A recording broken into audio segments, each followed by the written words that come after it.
नमस्कार। आज का दिन साधारण नहीं है।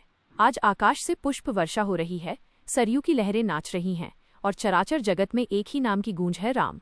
आज चैत्र शुक्ल नवमी है, साल 2026 की वो पावन बेला जब अयोध्या के भव्य मंदिर की आभा पूरी दुनिया को आलोकित कर रही है। लेकिन क्या आप जानते हैं कि राम का जन्म केवल एक बालक का जन्म नहीं था? वो अधर्म के अंधकार में धर्म के सूर्य का उदय था। आज के इस विशेष वीडियो में हम अगले 15 मिनट तक प्रभु श्री राम के जीवन की उन गहराइयों में उतरेंगे जो शायद आपने पहले कभी महसूस न की हो। हम जानेंगे उनके जन्म का ज्योतिषीय रहस्य, उनके संघर्षों की मर्यादा और आज के कलयुग में राम नाम की शक्ति। त्रेता युग का वह समय याद कीजिए, रावण के अहंकार से धरती कांप रही थी। तब देवताओं ने श्री हरि विष्णु से प्रार्थना की।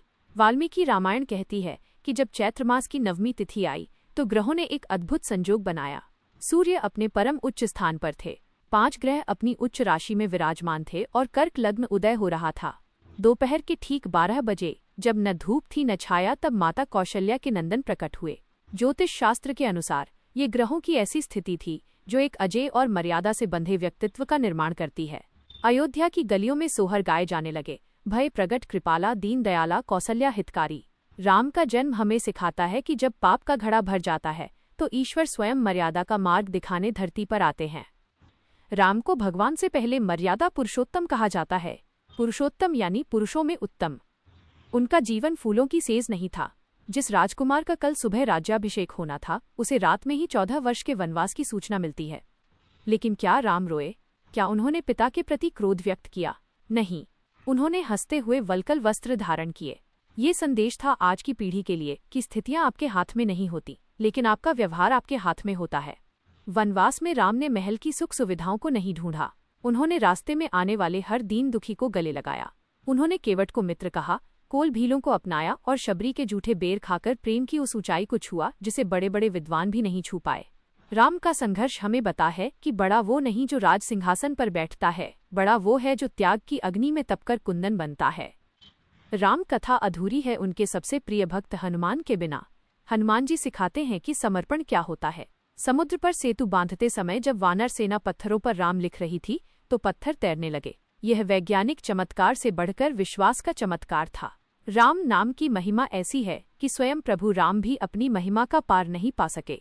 हनुमान जी ने सिद्ध किया कि अगर हृदय में राम नाम का वास हो तो असंभव भी संभव हो जाता है। आज की भागदौड़ भरी जिंदगी में जहां हम अक्सर अकेला महसूस करते हैं, वहां राम नाम का एक छोटा सा सहारा हमें हिमालय जैसा अटूट बना सकता है।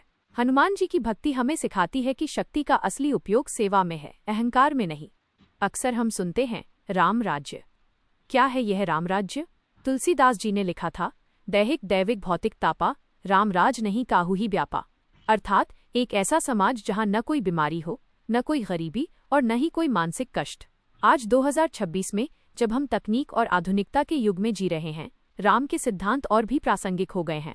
राम राज्य का अर्थ है न्याय, एक ऐसा तंत्र जहां समाज के अंतिम व्यक्ति की भी बात सुनी जाए।